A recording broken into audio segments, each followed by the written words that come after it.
सभी भगवत प्रेमियों को जय श्री कृष्ण। श्रीमद् भागवत महापुराण कथा तीसरा स्कंध 7वां अध्याय। श्री सुखदेव जी कहते हैं, मैत्रेय जी का यह भाषण सुनकर बुद्धिमान व्यासनंदन विदुर जी ने उन्हें अपनी वाणी से प्रसन्न करते हुए कहा। विदुर जी ने पूछा, ब्राह्मण, भगवान तो शुद्ध बोध स्वरूप निर्विकार और निर्गुण हैं, उनके साथ लीला से भी गुण और क्रिया का संबंध कैसे हो सकता है?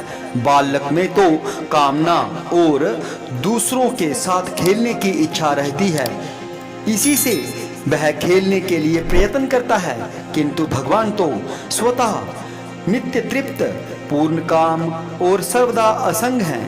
वे क्रीड़ा के लिए भी क्यों संकल्प करेंगे? भगवान ने अपनी गुणमयी माया से जगत की रचना की है, उसी से वे इसका पालन करते हैं और फिर उसी से संहार भी करेंगे। जिनके ज्ञान का देश है, काल और अवस्था से अपने आप या किसी दूसरे निमित्त से भी कभी लोप नहीं होता, उनका माया के साथ किस प्रकार संयोग हो सकता है? एकमात्र ये भगवान ही समस्त क्षेत्रों में उनके साक्षी रूप से स्थित हैं। फिर इन्हें दुर्भाग्य या किसी प्रकार के कर्म जनित क्लेश की प्राप्ति कैसे हो सकती है?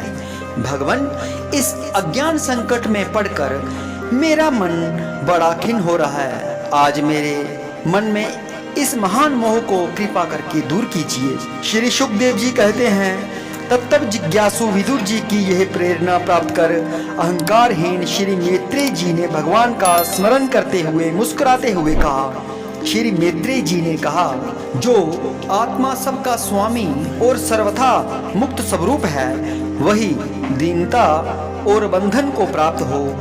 यह बात युक्ति विरुद्ध अवश्य है, किंतु वस्तुतः यही तो भगवान की माया है। जिस प्रकार स्वप्न देखने वाले पुरुष को अपना सिर कटना आदि व्यापार न होने पर भी अज्ञान के कारण सत्यवत भासते हैं, उसी प्रकार इस जीव को बंधन आदि न होते हुए भी अज्ञानवश भास रहे हैं। यदि यह कहा जाए कि फिर ईश्वर में इनकी प्रतीति क्यों नहीं होती, तो इसका उत्तर यह है कि जिस प्रकार जल में होने वाली कंप आदि क्रिया जल में दिखने वाले चंद्रमा के प्रतिबिंब में न होने पर भी भासती है, आकाश में स्थित चंद्रमा में नहीं, उसी प्रकार देह अभिमानी जीव में ही देह के मिथ्या धर्मों की प्रतीति होती है, परमात्मा में नहीं।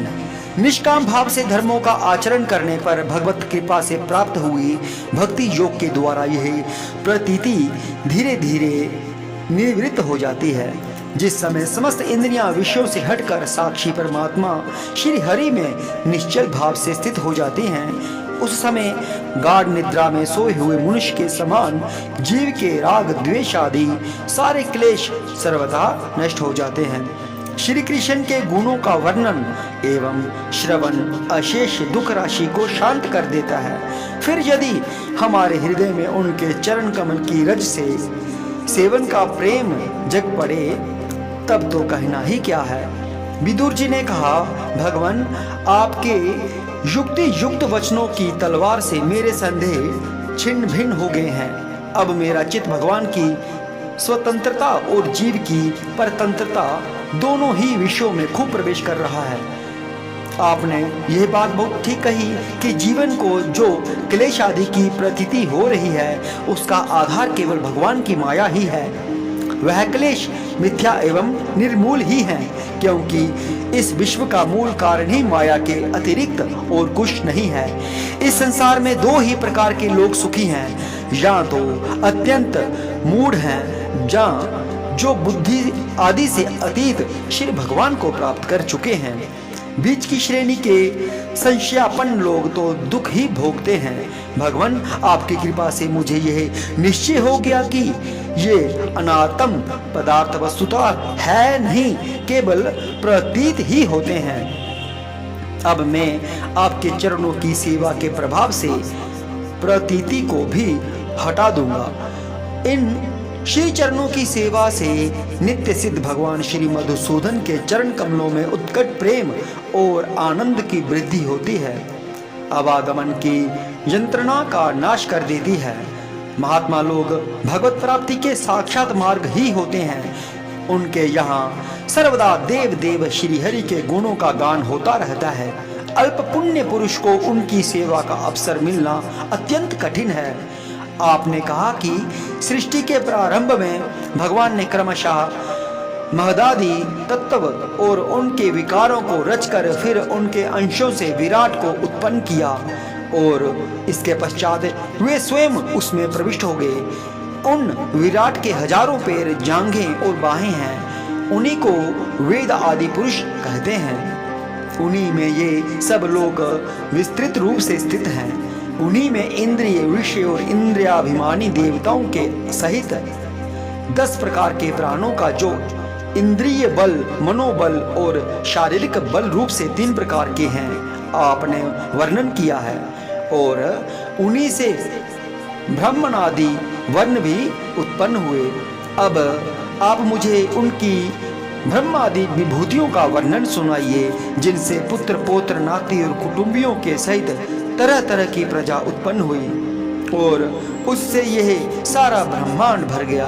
वह विराट ब्रह्मादि प्रजापतियों का भी प्रभु है। उसने किन किन प्रजापतियों को उत्पन्न किया तथा सर्ग, अनुसर्ग और मनवंतरों के अधिपति मनुओं की भी किस क्रम से रचना की। मैत्रेय जी उन मनुओं के वंश और वंशधर राजाओं के चरित्रों का, पृथ्वी के ऊपर और नीचे के लोकों तथा भूलोक के विस्तार और स्थिति का भी वर्णन कीजिए तथा यह भी बताइए कि तिर्यक, मनुष्य, देवता, सरीसृप और पक्षी तथा जराजुज, स्वेदज, अंडज और उद्भिज, ये 4 प्रकार के प्राणी किस प्रकार उत्पन्न हुए। श्री हरि ने सृष्टि करते समय जगत की उत्पत्ति, स्थिति और संहार के लिए अपने गुणावतार ब्रह्मा, विष्णु और महादेवी रूप से जो कल्याणकारी लीलाएं की, उनका भी वर्णन कीजिए। वेश, आचरण और स्वभाव के अनुसार वर्णाश्रम का विभाग, ऋषियों के जन्म कर्म आदि वेदों का विभाग, यज्ञों का विस्तार, योग का मार्ग, ज्ञान मार्ग और उसका साधन, सांख्य मार्ग और तथा भगवान के कहे हुए नारद, 5 रात्र आदि तन शास्त्र, विभिन्न पाखंड मार्गों के प्रचार से होने वाली विषमता, नीच वर्ण के पुरुष से उच्च वर्ण की स्त्री से होने वाली संतानों के प्रकार और भिन्न भिन्न गुण और कर्मों के कारण जीव की जैसी और जितनी गतियां होती हैं, वे सब मुझे सुनाइए। धर्म, अर्थ, काम और मोक्ष की प्राप्ति, परस्पर अविरोधी साधनों का, वाणिज्य, दंड नीति और शास्त्र श्रवण की विधियों का, श्राद्ध की विधि का, पितृगणों की सृष्टि का तथा काल चक्र में ग्रह, नक्षत्र और तारागण की स्थिति का भी अलग अलग वर्णन कीजिए। दान, तप तथा इष्ट और पूर्त कर्मों का क्या फल है, प्रवास और आपत्ति के समय मनुष्य का क्या धर्म होता है। निष्पाप मैत्रेय जी, धर्म के मूल कारण श्री जनार्दन भगवान किस आचरण से संतुष्ट होते हैं और किन पर अनुग्रह करते हैं, यह वर्णन कीजिए। दीन वत्सल गुरुजन अपने अनुगत शिष्यों और पुत्रों को बिना पूछे भी उनके हित की बात बतला दिया करते हैं। उन महदादि तत्वों का प्रलय कितने प्रकार का है तथा जब भगवान योग निद्रा में शयन करते हैं तब उनमें से कौन कौन से तत्व उनकी सेवा करते हैं और कौन उनमें लीन हो जाते हैं। जीव का तत्व, परमेश्वर का स्वरूप, उपनिषद प्रतिपादित ज्ञान और गुरु और शिष्य का पारस्परिक प्रयोजन क्या है। पवित्र आत्मन विद्वानों ने उस ज्ञान की प्राप्ति के लिए क्या क्या उपाय बतलाए हैं, क्योंकि मनुष्यों को ज्ञान, भक्ति तथा वैराग्य की प्राप्ति अपने आप तो हो ही नहीं सकती।